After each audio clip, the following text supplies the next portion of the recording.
আসসালামু আলাইকুম বন্ধুরা, আপনার বাচ্চাকে কি বারবার গ্লিসারিন সাপোজিটরি দিয়ে পায়খানা করাচ্ছেন? গ্লিসারিন সাপোজিটরি ছাড়া পায়খানা করতেছে না? তাহলে আজকের ভিডিওটি আপনার জন্য। তো অনেক সময় ছোট বাচ্চাদের ৪-৫ দিন পায়খানা না হলে গ্লিসারিন সাপোজিটরি ব্যবহার করে পায়খানা করানো হয়। তবে এই পদ্ধতি যদি বারবার ব্যবহার করা হয়, তাহলে অনেক সময় বাচ্চাদের পায়খানার স্বাভাবিক যে বেগ, সেটা নষ্ট হয়ে যেতে পারে। তো বন্ধুরা, আজকে গ্লিসারিন নিয়ে আলোচনা করব। যারা আমাদের চ্যানেলে নতুন, চ্যানেলটি অবশ্যই সাবস্ক্রাইব করবেন। এখানে যে গ্লিসারিনটা দেখতে পাচ্ছেন, এটা হচ্ছে গ্লিসাপ স্কোয়ার কোম্পানির 1.15, আর এটা হচ্ছে বাচ্চাদের ক্ষেত্রে একদিনের বাচ্চা থেকে আপনার 6 মাস, ১ বছর, ২ বছর পর্যন্ত এই সাপোজিটরিটা আরো উপরে পর্যন্ত দেওয়া যায়। তো আজকে এই গ্লিসাপ 1.15 নিয়ে কথা বলবো। তো এটা দেখা যায় যে ১ মাস থেকে ৬ মাসের বাচ্চাদের বেশি এই কোষ্ঠকাঠিন্যটা হয়ে থাকে, বা গ্লিসারিন সাপোজিটরি ছাড়া বাচ্চারা কিন্তু পায়খানা করতে চায় না। তো এই ক্ষেত্রে করণীয় কি? বারবার কি গ্লিসারিন সাপোজিটরি দিয়ে পায়খানা করানো ঠিক হবে?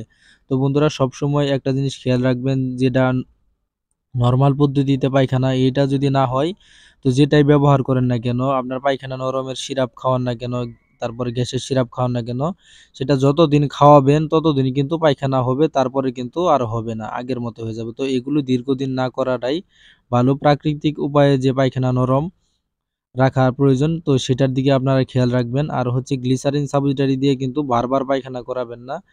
তো তাহলে কিন্তু বাচ্চার যে স্বাভাবিক পায়খানার যে ব্যাগটা রয়েছে, সেটা কিন্তু আপনার বাচ্চার নষ্ট হয়ে যাবে। পরবর্তীতে এই গ্লিসারিন সাপোজিটরি ছাড়া কিন্তু বাচ্চা পায়খানা করতে চাবে না। তো ৬ মাসের নিচের যে বাচ্চাগুলা রয়েছে, যেমন মায়ের বুকের দুধ খায়, সেই ক্ষেত্রে আপনাকে খেয়াল রাখতে হবে মায়ের খাবারে অনিয়ম হচ্ছে কিনা, মায়ের খাবারে পানির সমস্যা হচ্ছে কিনা, পানি কম খাচ্ছে কিনা, তো এগুলি একটু খেয়াল রাখবেন। তারপরে হচ্ছে তেল চর্বি জাতীয় খাবার খাচ্ছে কিনা, এগুলি খেয়াল রাখবেন। যদি এগুলি খায়, তেল চর্বি জাতীয় খাবার খায়, তাহলে কিন্তু সেক্ষেত্রে বাচ্চার গ্যাসের সমস্যা হতে পারে, হজমের সমস্যা হতে পারে, পানি কম খাওয়ার কারণে বাচ্চার কোষ্ঠকাঠিন্যের সমস্যা হতে পারে। তো এগুলো খেয়াল রাখবেন, সবসময় খেয়াল রাখবেন এগুলা। বাচ্চার মা যেন বাচ্চার মায়ের খাবারের যেন পানির পরিমাণটা বেশি থাকে, শাকসবজি বেশি থাকে, এগুলোর দিকে একটু খেয়াল রাখবেন। কারণ এগুলোর কারণে কিন্তু বাচ্চার যে গ্যাসের সমস্যাটা, পেট মুচড়ামুচড়ি, তারপর হচ্ছে পায়খানা না হওয়া, কোষ্ঠকাঠিন্যর যে সমস্যাটা হয়, মূলত এই কারণেই হয়, যেটা হচ্ছে যে সব বাচ্চারা বুকের দুধ খায়। এক্ষেত্রে আর সবসময় খেয়াল রাখবেন, বাচ্চা সবসময় শুইয়ে রাখবেন না, একটু কুলে নিবেন। অবস্থায়, খাড়া অবস্থায় একটু কুলে নিয়ে একটু ঘুরাবেন। সবসময় যদি শোয়ায় রাখেন, তাহলে কিন্তু এই কোষ্ঠকাঠিন্যর সমস্যাটা হওয়ার সম্ভাবনা একটু বেশি থাকে।